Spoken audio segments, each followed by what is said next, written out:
Hello. In this video, we will discuss a few questions regarding inverse function, and they are related to communication and thinking problems. Uh, these communication questions are very important to understand and difficult to answer. In my last video also, I had asked about self-inverse function. A self-inverse function is a function which is inverse of itself. The question here before us is, the equation y equals to x and y equals to minus x are self-inverse functions. Find another linear self-inverse function. Now these two are quite obvious because, if you see a graph, let me draw them separately. Then y equals to x is this line. Now how do you get an inverse function? You have to reflect the graph on y equals to x. If I reflect on y equals to x, we get the same line. Even if you interchange x and y, you again get y equals to x. So inverse of this function is same as the function itself. So this is y equals to x. Now how about y equals to minus x? Y equals to minus x will be a graph like this. Correct? Now, to get the inverse of this function, we have to reflect it on y equals to x. Now, this part, for example, gets reflected on this, and this part gets reflected on this. In that way, the line itself acts as inverse of itself. Therefore, this is a self-inverse function. Now, can you tell me any other line which could also act as a self-inverse function? Tricky, but not difficult. The concept is simple. We have to reflect a line on y equals to x. So, any line which is perpendicular to this will work for us. Any line. Do you see that? What happens? You have to reflect it on this, right? So these points get reflected here, these gets reflected there. So that is how, so the slope of this line is going to be how much? So it is perpendicular. Y equals to x. It has to be perpendicular to y equals to x. So slope is minus x. Therefore, any equation of the form y equals to minus x, you can write plus something, depending on how up and down it can move. Simplicity, let's take 1. So if I have an equation like this, then its inverse will also be this. Okay? You can check. If we interchange x and y and solve, what do we get? Here, if we interchange, we get x equals to minus y plus 1, and bring y here, y equals to minus x plus 1.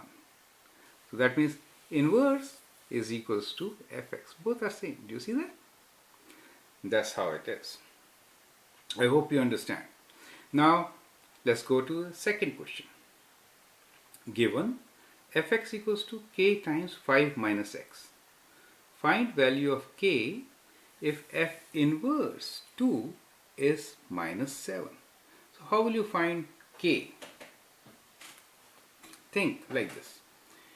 When we say f inverse 2 equals to 7, it means what? It means that on inverse function, if x, the point is 2 comma, this minus 2 comma minus 7. So this is a point on inverse function. How is this point going to be on our main function? On the main function, they will swap. Therefore, on fx, this point will be minus 7, 2. Does it make sense? Yes, it does. Because x and y swap when you move from fx to f inverse x or vice versa. Now, you have a point minus 7, 2 on the function. That means for minus 7, the value of the function should be 2. So if I replace x with minus 7, 2 should be my fx. Let's do it and check the answer. So 2 is fx. We'll write 2 equals to k times 5 minus 7, which means 2 equals to k times minus minus becomes plus, so 7 plus 7, 5 plus 7 is 12, and this gives us k equals to 2 over 12. That means k is equals to 1 over 6. Do you get it? That's how you have to do this, okay? So this k is 1 over 6. Let's move on to the next problem. State domain and range of f inverse.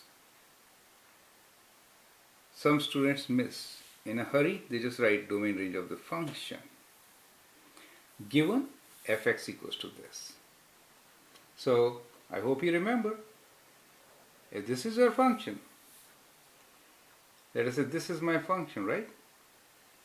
Fx. Then what is inverse?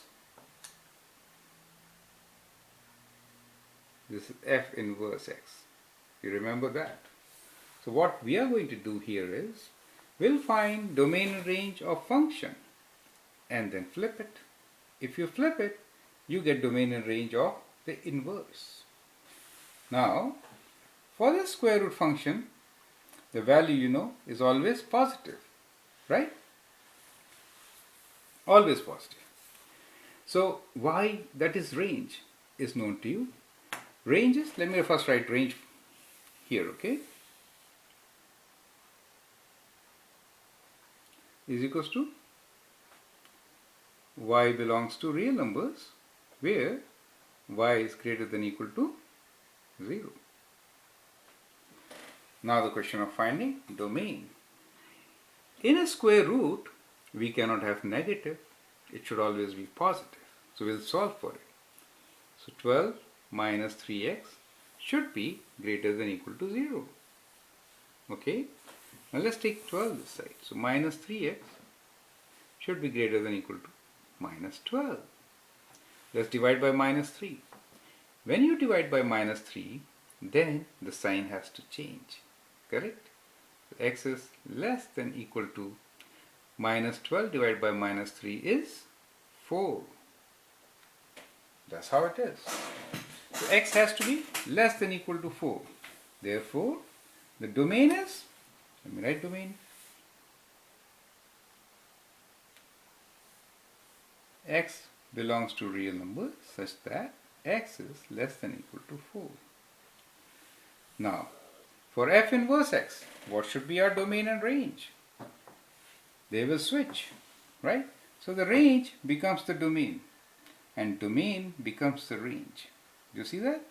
So this becomes domain. So our domain is, for the inverse function, is equal to y belongs to real numbers such, oh sorry, I should write x because this is our domain, x greater than or equal to 0.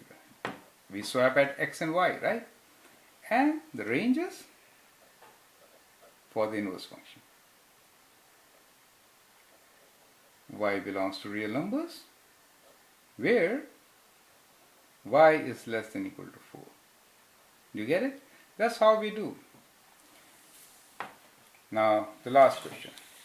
The ordered pair 2, 3 belongs to a function. Explain why the ordered pair 4, 2 cannot belong to inverse of this function. Well, not a difficult question, just think about it. So on a function, we already have a point 2, 3. That means,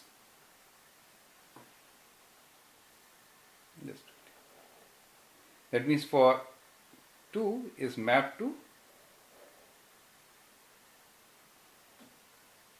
3, correct? Belongs to fx. This is fx. Relation f. Now, explain why the ordered pair 4, 2 cannot belong to inverse. Inverse means here you should have, so inverse function 4, 2 means here 4 and here 2. Well, if we have this, that means 2 is mapped to 2 values. Do you understand? 2 is mapped to 3 and 2 is mapped to 4. That is not possible. Then it won't be a function. Correct? Therefore, this is not possible. Okay?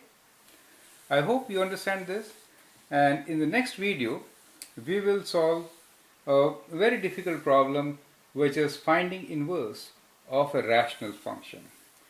Many of my students have been having great difficulty in doing inverse of rational functions, and I'll show you a beautiful technique with which you can do it. Okay?